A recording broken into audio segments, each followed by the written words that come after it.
And last but not least, the dynamic between an AD and a producer.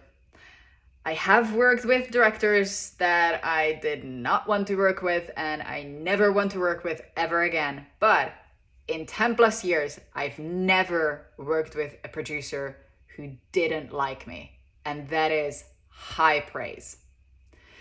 The dynamic and the relationship between AD and producer is more prominent and closer in prep than on set. So I'm going to spend more time with that. On set, sometimes the producer is not physically present. When they are, it's such a gorgeous safety net for an AD, because if ever I have to fight for something, for time, for permit, for unfair treatment of crew or cast, anything, the producer has got my back, because technically they are the most responsible person on set, even though I'm responsible for health and safety. They are my boss and they are everybody's boss. So even the director, unless it's a huge name director and a first time producer combo, which hardly ever happens, even if the director has a big personality, technically the producer is still their boss. Even if they are friends, still their boss. And it's just a very comfortable safety cushion that I know that I will have someone who's always going to be in my corner. Whenever something on set is happening that I don't like, that I think is unprofessional or unfair or unjust or just should be looked at by someone who's the big boy, then I call in the adults. And I have had sets when we're all looking at the producers because it's a very uncomfortable situation. And the producer personally does not know what to do or how to do it. And that's when you realize that the AD producer relationship is actually very, very close, because directors are the only other department, singular department, that will always have the actor's interest in mind. And sometimes some actors are behaving badly, so your director will always have their back. And it's kind of down to the producer, who will have their AD in their corner, who just goes, just because they are a name, they should not be bullying, they should not be rude to crew members, they should keep in the back of their minds that to be considerate and be kind is the professional way to do things. So sometimes there are situations and conversations where a director actually splits off from the producer. They might have a very good personal relationship, but professionally there is a disagreement when they are taking different sides. And there are, of course, cases when you, as the AD and the producer, would take different sides, sure. But in most cases, I have sided with the producer. And it is a very strong relationship that can develop between ADs and producers when you realize that you are both there to make sure that everyone on set is getting out of that situation as healthy as they've gotten into it. We are not there to damage anyone personally or professionally for any fucking reason. No shot, no project, no performance, no time constraint is worth anyone's mental, emotional, physical, emotional, I've said that, spiritual, financial well-being. None of those situations, none of that, the pressure is ever going to worth it if you have to jeopardize someone's safety and well-being. And that will always be the producer on set who's in your corner. And if the producer is not present, it is your job to be the stand-in for the producer who makes sure that those considerations are well taken care of. In prep, I vouch for, especially if it's a long project, I vouch for the first AD to be the first hire that you make. Sure, if it's your DP, sure, if it's a production design heavy job and you want to secure a production designer, or if it's an SFX makeup heavy job and you really want to nail this big SFX name and get them on the job, sure. Have the AD to be the second hire. Have your first AD on board as soon as possible in your project. Don't make a preliminary schedule without a first AD. It's not because it's ill-informed. It's just because you are taking different things into consideration. A producer is always going to look at the constraints, budget, location, actors availability.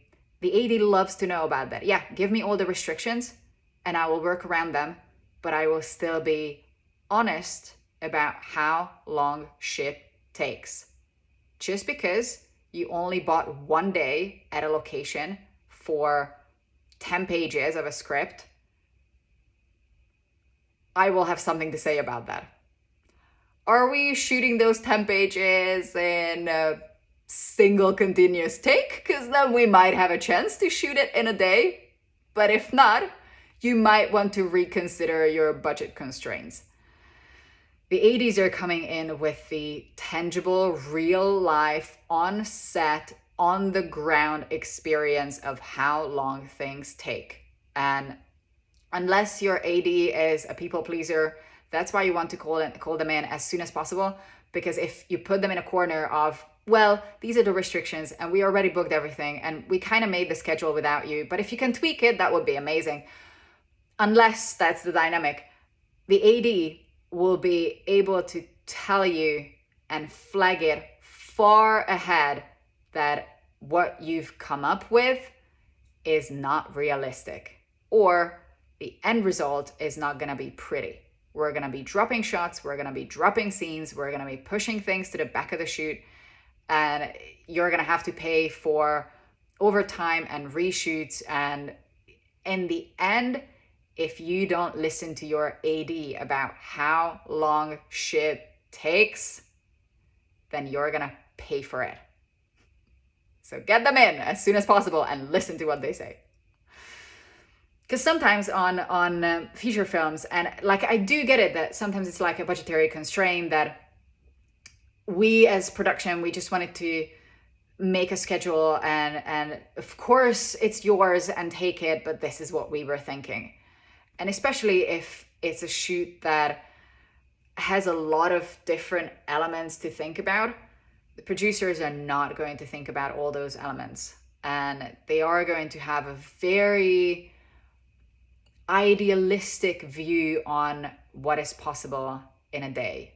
And as an AD, if you have to work with someone else's schedule, then you just go, look, this is what you've given me. I can tell you what you want to hear, or I can tell you what's going to happen. Because reality works in one way, and your imagination might work another way. Time works the way I've experienced it, and your ideals work in a way that you want to. And you can contort things and you can change numbers in an Excel sheet, but that's not going to change the fact that if you're planning for a certain amount of shots or a certain complexity or a certain number of cast or a certain big stunt or something, then it is only adding time that you have not considered on paper. To say that, still, I have had very, very good relationships with producers. Even if they've given me quite a tight schedule, and even if we had to push things back, and even if we went for a reshoot 2 years after the shoot, fine. Shit happens. Still,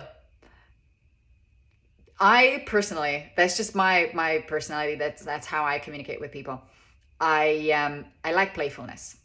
And I find that to be especially important between an AD and production. All of production, but especially a producer or whoever is in a lead position in your production team. You don't want to ever make them feel like that they don't know what they're doing. They have their own priorities and their own considerations that you don't know about. You have your own priorities that they don't know about. So I like establishing immediately this relationship where I'm like, I got you.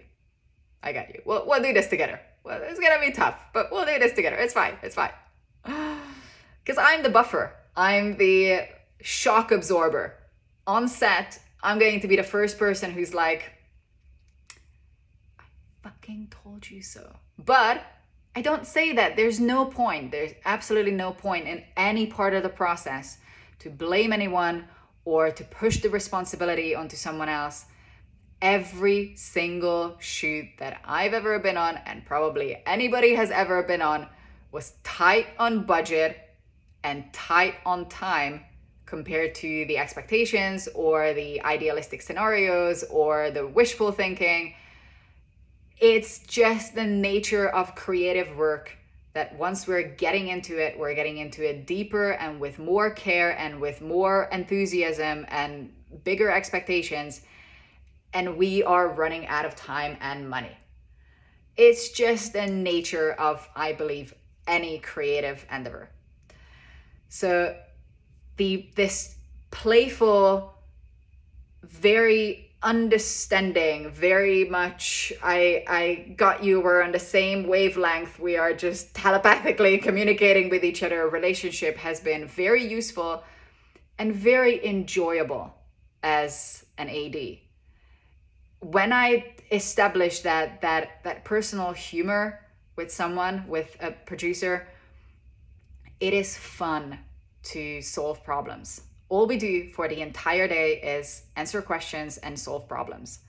And it can get extremely tiring. You can literally get the decision-making fatigue when you just cannot make another fucking decision because all you do every single day is just trying to solve problems, and you just reach that adrenal fatigue when it's just you maxed out. This is it. It's just my brain is fried.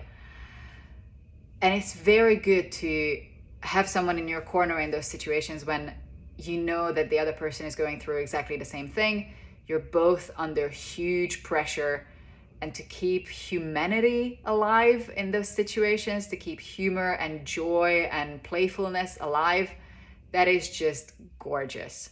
And everybody's got a different personality. Some people are not like that. Some people are just completely organized and a bit more cold and a bit more distant.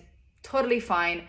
I still like to prod the edges and bringing my personality and just easing the situation, lightening the mood, because that's the dynamic that I like. That's the environment that I enjoy working in. And once we establish that we're not necessarily friends, we don't necessarily have to go out to the pub after this, but it's good to work in each other's company. It feels very good, friendly, and professional to spend time in the same space.